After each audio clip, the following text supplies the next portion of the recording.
Hello, this is Brent with PathandTarot, and this is Very Good Tarot, where we decide if the tarot cards are very good, they could even be excellent, that would lead to success, or they could just be fair and good, because there's nothing really bad in the tarot. That's a thing that we could say. Things just are. They are just things of the tarot and the big cycles that happen in the cards. But this is where we talk about all that in these readings. They're collective and they're unconscious, meaning, well, you don't really need to ask a question. You can just see what the cards have, and you can use whatever you like. This is like a Forrest Gump type of thing. It's a box of chocolates. You never know what you're going to get. All we got to do is start. So start with me here right now in this video, and you could maybe get something out of this. We're going to use the PathandTarot deck. It's been redesigned a little bit. Colors are a little bit more flashy. As I watch the deck shuffle, it's very animating, we could say, but let's just start right now and get a tarot card. The Emperor. Well, the Emperor,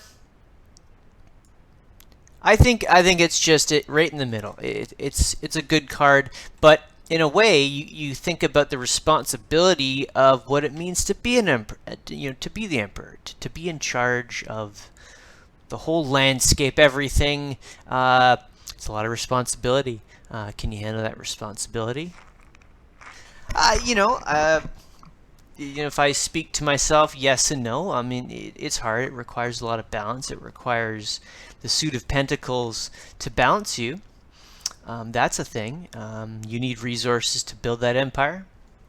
But you also need swords to take action and do things for you, right? Protect the land in a way, uphold ideals that are challenging, uphold the law in a way.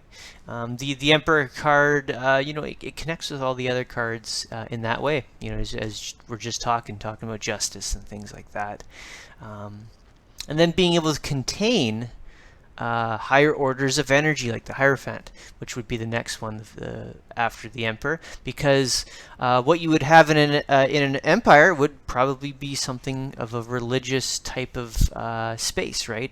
A church, as an example, or anything that would fit the role of religion or church or spirituality or anything like that. So let's see what the Emperor needs. Maybe is judgment. Ooh, we could say that. Let's put it here. Let's put it on this side, because judgment, it's a hard thing to really stomach, to be able to put yourself in front of divine energies in a way, or even before somebody who's more skilled than you, to cast a judgment on you. But you can also embrace it. I've spent a lot of time in higher education, so the process for that is really about being tested, judgments casted on you, but for the purpose of learning, so that you can become more and become better. And that, I feel, is a underlining concept of judgment, is that you become more by allowing yourself to go in front of a divine energy, or a more well-trained, educated energy, we could say, if you're thinking about education. But if we quickly look at the colors, we see a lot of colors in common, don't we? The reds and greens of these two cards, so they do harmonize. There's some fire energy involved here, which is kind of interesting to note. These are the cool things that happen with the PathandTarot deck, is you directly get to see the colors. You could look that all up, right, and you could realize that Aries has like a fire connection, and then Judgment as well has the element of fire associated to it. But you see that with the colors. So let's draw our third card and see where it needs to be. So we're going to put it here because that's, where it seems to want to be anyways, the Cavalier of Swords.